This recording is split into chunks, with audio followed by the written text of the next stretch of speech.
Hello my beautiful friends, welcome back to my channel. This is Nova Gnome Creations and I'm Nova, and I'm so glad you decided to join me today for a little question and a little test. Do you yarn under or do you yarn over? So especially in amigurumi, there's a lot of talk about yarning under or yarning over and what people prefer and if it makes a difference. Some people swear that yarning under makes a much neater, tighter stitch for amigurumi, and I'm here to test that. So let's find out. Do we yarn under or do we yarn over? Okay, so in order to test the yarning under versus yarning over, I'm just getting some simple yarn. I'm just going to grab this Just Yarn worsted in the color of butterscotch, and I think this will be a nice simple yarn to see our stitches with and get a little comparison going. So the first thing I'm going to do to test this out is I'm just going to do a chain and work up a swatch. So I'm going to show you what yarning under and yarning over look like after I get my chain going, just so that you know what I'm talking about. So in amigurumi, this is like a big thing that I have heard about on TikTok, and it was a while ago when I first got into crocheting. This was like a hot button topic on TikTok, and this was before I did YouTube, but I didn't even know what yarning under and yarning over meant back then. So now that I have been crocheting for a little while, I'm kind of curious if I should be yarning under, because I yarn over. That's just the way that I learned to crochet. I think that this will be a good size swatch, just to get an idea. So I'm going to crochet. Now this is where, I guess I can go ahead and start actually just right from the get-go. So I'm going to crochet into the second stitch from the hook.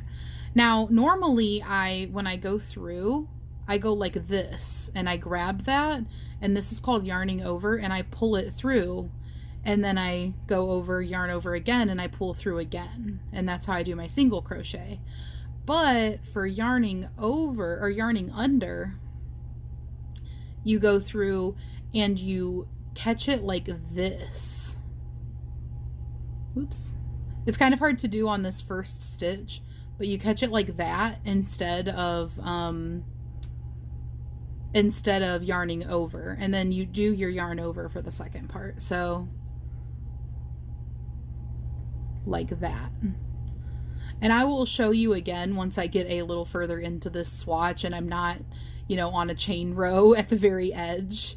So I'm going to work up a little bit of this swatch, and then I'll come back and I'll show you again what yarning under looks like. And then I'm going to work up another swatch, and we can compare yarning under and yarning over and see if it really makes a difference. Okay, so here's what my swatch is looking like so far for yarning under. And I just wanted to come back and show you, now that I've got a little bit worked up, what yarning under is. So that's where you go through with your hook into your single crochet, and then you grab the yarn from over top of it. So you just hook it like this and pull through, and then you yarn over and pull through. Versus normally when you're single crocheting, you do a yarn over, or at least I do a yarn over, which is where you go through and then you kind of turn your hook and grab your yarn and pull it through, and then yarn over again and do that. And I do notice when I do the examples, I do notice that that stitch looks different than these other ones. So I'm actually really curious how different yarning under is going to look.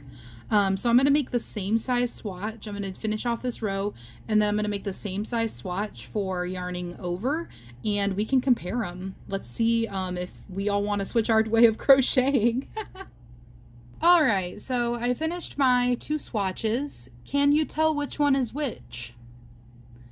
They look pretty similar. They are a little bit different.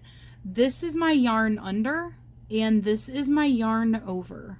So I did the same amount of stitches and the same amount of rows. I can also tell you that this one feels a little different. It feels like I crocheted tighter.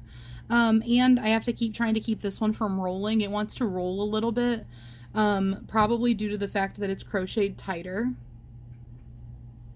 But here is the difference between the stitches. So they are a little bit different. Now, because of the fact that I crocheted these in rows, I had to switch and go back and forth, which gives us a front and a back view of the stitches, which isn't going to be as uniform as if I were to be working them on like an amigurumi.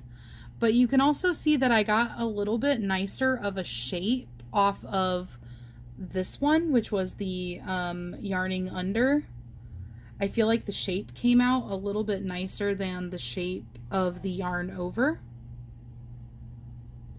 So that's what my two swatches came out like. And then also I have this little amigurumi project, and I can show you the difference on here of what the yarning under and yarning over look like to the best of my ability. So let me see if this will help. So I was attempting to do the yarning under for like the last two rows that you see here. So you can see it, they almost look more like a little X shape versus when I go back down to here where I was doing yarning over, it looks more like a V shape. If you can see that. So there's the stitch in like a little V shape, and then this one like looks like a little crisscrossing X. So that's interesting. Kind of zoom you in here and see if that helps at all.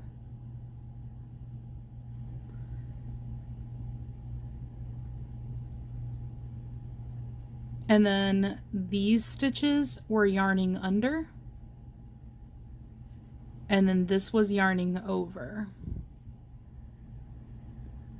And here's with a regular brightness again. I'm not sure which one will be more helpful to seeing the stitch definition, but yarning under, yarning under, yarning over. So the stitches do look different. I don't know if I would necessarily say that I really prefer the yarning under enough for it to be worth the extra effort, because it's not a natural way for me to crochet, because I did learn with yarning over, and so yarning under does take you know, focus to do, so I can't just get into like a really quick rhythm. But this one does want to curl, and like I said, you can feel the difference between these stitches.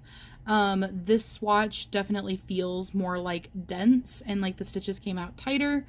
But overall, I don't think it makes a big enough difference personally, that I would be wanting to take the extra time to really try to remember to yarn under for every stitch. So let me know what you think. Do you think that this has enough of a difference between these two swatches that you think it would be worth taking the extra time to yarn under? Is that something that you think you're going to try to do?